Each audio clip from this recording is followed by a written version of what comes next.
The early bird. On the island of Sodor, all of the engines on Sir Topham Hatt's railway are busy. Gordon pulls the express. Percy delivers the mail. And Thomas puffs and shoves cheerfully on his branch line. One morning, Thomas's fireman fanned his firebox ready for work. Thomas saw that his best friend Percy wasn't there. Good morning, James. Have you seen Percy? No, I have too much to do to see Percy. Then, Sir Topham Hatt arrived. Thomas, Percy has popped a piston. He has to go to the steamworks to be fixed. Percy won't be able to deliver the mail tomorrow morning. You must do it for him.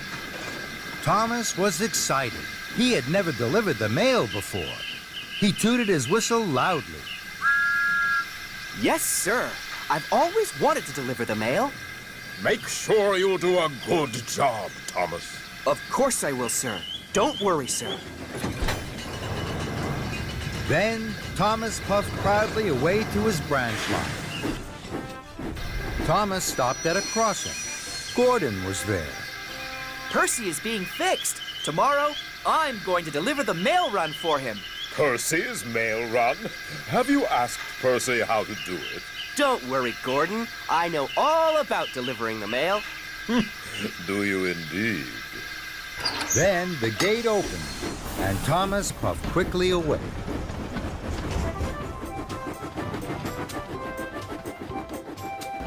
Thomas worked hard all day.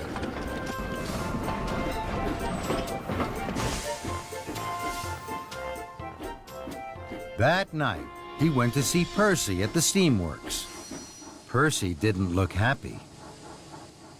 Is your piston fixed, Percy? No, it's still broken. Don't worry. I'm going to do your mail run tomorrow. Thank you, Thomas. Shall I tell you what to do? I know what to do, Percy. Now, I have to go to sleep. I shall be up very early. Well, if you're sure, Thomas. Very sure, Percy. I have to go back to Tidmouth now. I need lots of sleep. Goodbye. Percy watched as Thomas chuffed away. The next morning, Thomas woke up very early. He felt very proud to be pulling the mail trucks. There wasn't a peep to be heard as Thomas chuffed across the island. Everyone was fast asleep. First, Thomas puffed to the quarry. I must let the quarry manager know that the mail is here. Thomas was excited. He blew his whistle very loudly. And then he chuffed cheerfully away. Thomas hadn't seen that his loud whistle had woken up Mavis. Who's making that noise? Next, Thomas chuffed to the docks. I must let the dock manager know that the mail is here. Thomas was excited. He blew his whistle even louder. And then he chuffed cheerfully away. What Thomas hadn't seen was that his good morning whistle had woken Cranky up. Who woke me up? This is fun.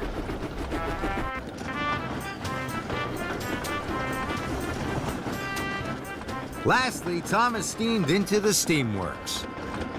I must let the steamworks manager know that the mail is here. Thomas was so excited, he blew his whistle louder than ever. And then he huffed happily away. What Thomas hadn't seen was that he had woken Victor and Kevin up. Oh, what's that noise, boss? Who knows, Kevin? Who knows? Some early bird. Thomas worked hard all morning. Everywhere Thomas went, he blew his whistle loudly.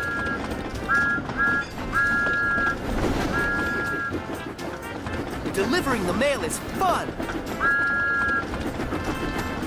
Soon, Thomas had delivered all the mail.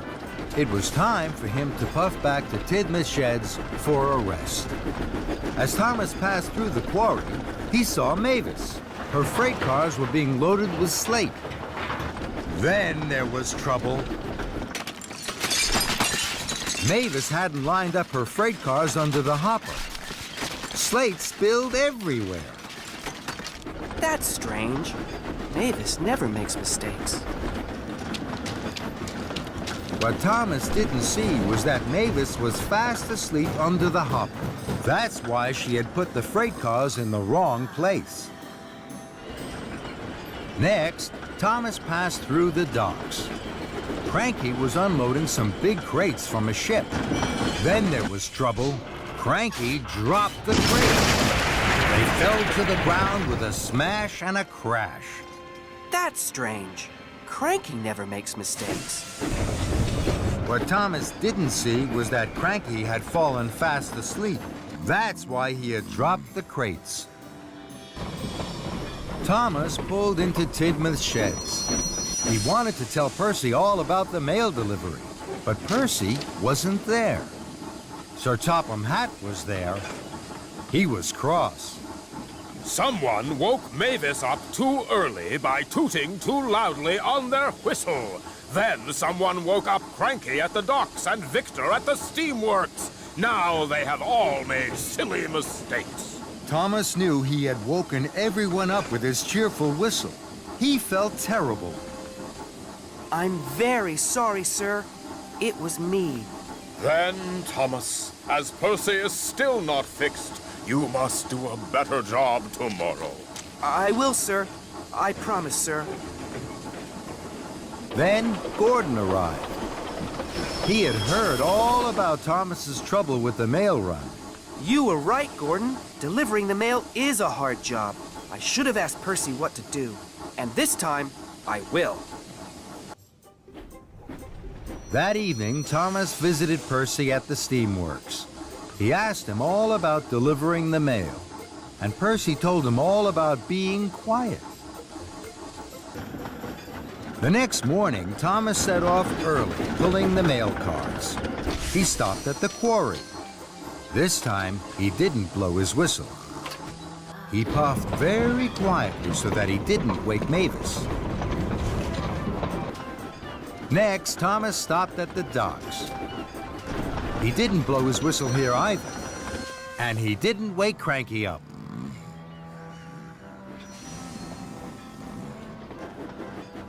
Lastly, Thomas puffed into the steamworks. He dropped off the mail, and he didn't blow his whistle once. Victor stayed fast asleep. But Percy had woken up early to see his best friend Thomas. Well done, Thomas. You did everything right. Thank you, Percy. Now I know the most important thing about delivering the mail. You have to do it quietly. Percy was so happy for his friend that he wanted to toot out loud. Then he looked at Thomas. Thomas had fallen fast asleep. Sleep well, Thomas. And Thomas snored the sleep of an engine who had done a very good job.